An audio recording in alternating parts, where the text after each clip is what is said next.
ప్రధాని నరేంద్ర మోడీ అభివృద్ధికి వైసీపీ అధినేత జగన్మోహన్ రెడ్డి అవినీతికి మధ్య జరిగే సంగ్రామమే ఈ సార్వత్రిక ఎన్నికల పర్యవసనమని భారతీయ జనతా పార్టీ రాష్ట్ర మీడియా ప్రతినిధి ఎనిమిరెడ్డి మాలకొండయ్య పేర్కొన్నారు.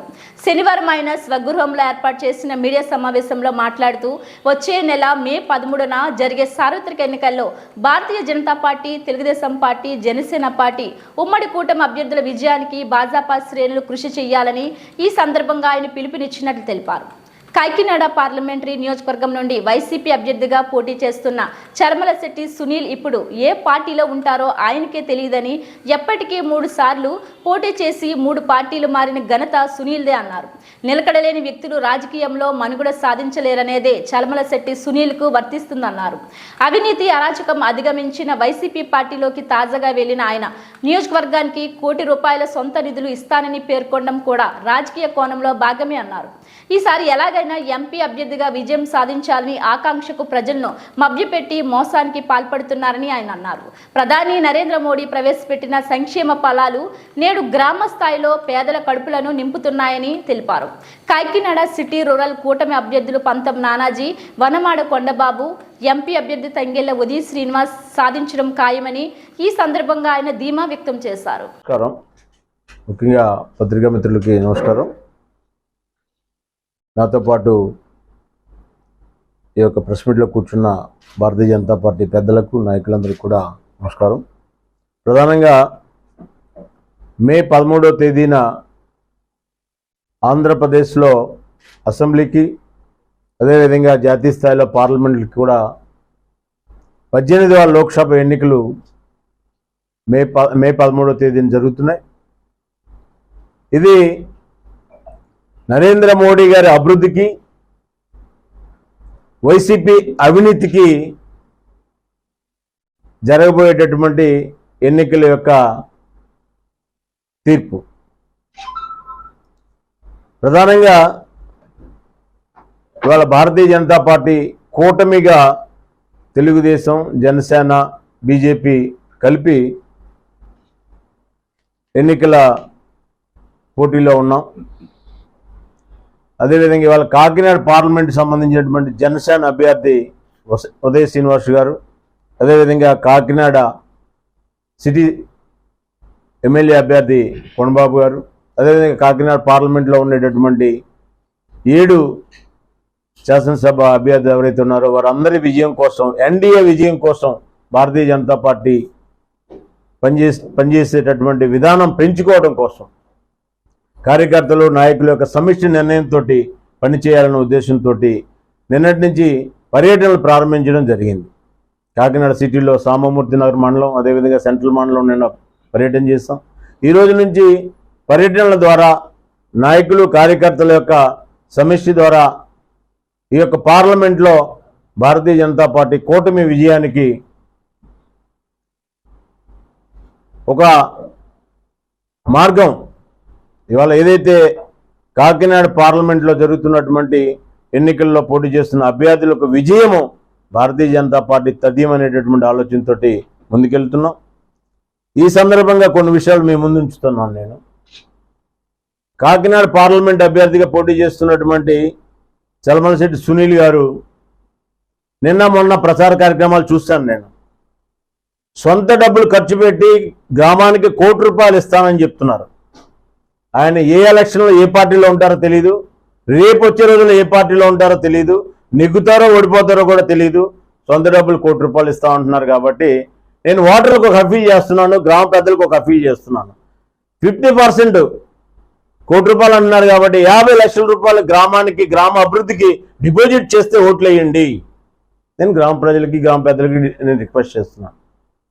ఎందుకంటే నేను ఏం చెప్తున్నానంటే ప్రతి గ్రామానికి ₹1 కోటి నుంచి ₹3 కోట్ల గ్రామ స్థాయిని బట్టి కేంద్ర ప్రభుత్వం ఉపాధి పథకం నుంచి నిధులు వస్తున్నాయి. గత 5 సంవత్సరాలుగా లేక నరేంద్ర మోడీ గారు 10 సంవత్సరాల పాలనలో ప్రతి సంవత్సరం కూడా కరోనాలో 2 సంవత్సరాలు తప్ప ఉపాధి హామీ పథకం నిధులు వచ్చాయి. ఈ గ్రామాల్లో జరుగుతున్న అభివృద్ధి మీద ఏ గ్రామానికి ఎంత డబ్బు వచ్చింది, ఎంత అభివృద్ధి చేశామనేటటువంటి చెప్పుకోలేనటువంటి పరిస్థితిలో మన ప్రభుత్వం ఈరోజు ఉంది. వైట్ పేపర్ రిలీజ్ చేయమన్నా చేయలేనటువంటి పరిస్థితిలో ఉంది. కానీ సునీల్ గారు ₹1 గ్రామానికి ఇస్తానంటే ఒక విధంగా నేను ఆనందపడ్డాను. ఎందుకంటే గ్రామానికి ₹1 అంటే చాలా ఎక్కువైనటువంటి నిధులు లేని టైంలో ఇవ్వటం అనేది.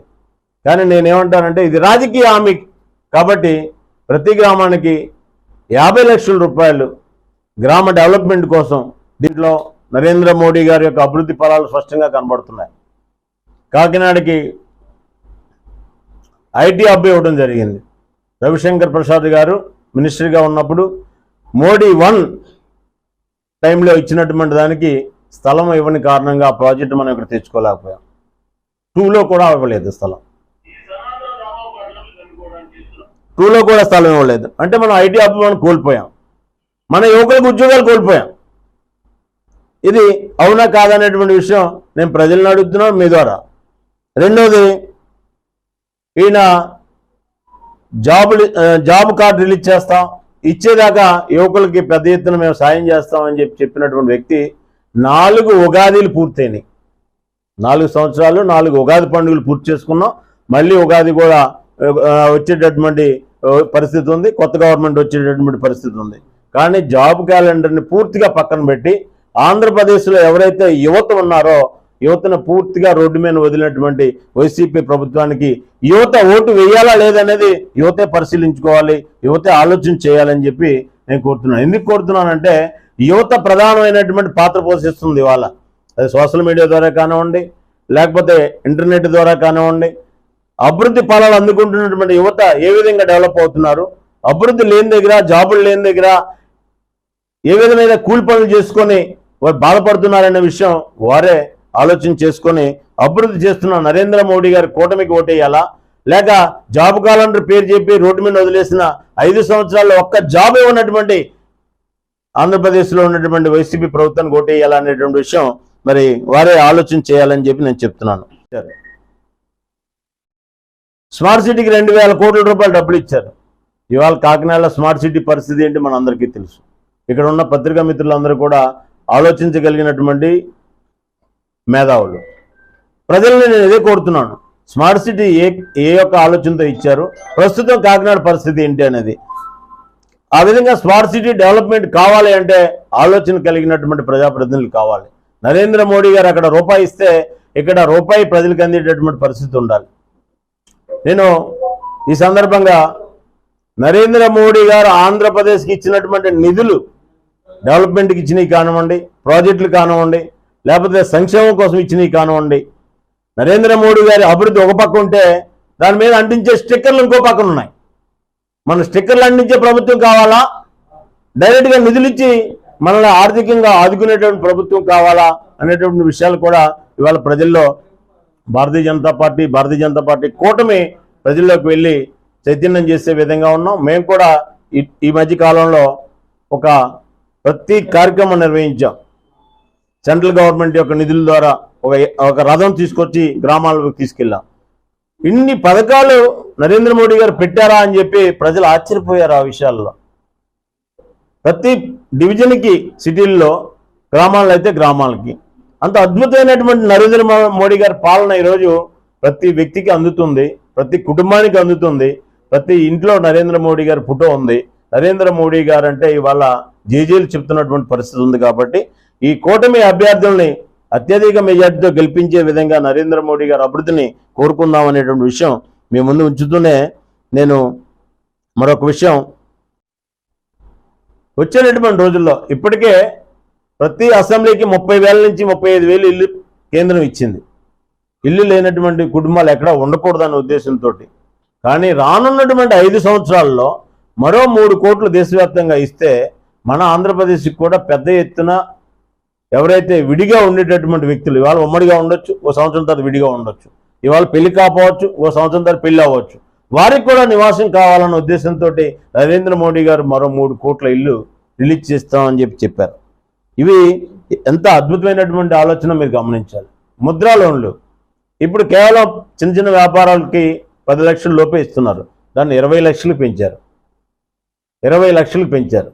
ముద్రా లోన్లు అనేది ఒక స్థాయిలో ఉన్నటువంటి వ్యాపారం నుంచి స్థాయి పెంచుకోవడం కోసం. ఇక పై స్థాయికి వెళితే పరిశ్రమలు పెట్టుకుంటే ఇచ్చేటటువంటి లోన్లు పెద్ద స్థాయిలో ఇస్తున్నారు, అది అందరూ తీసుకుంటున్నారు కూడా.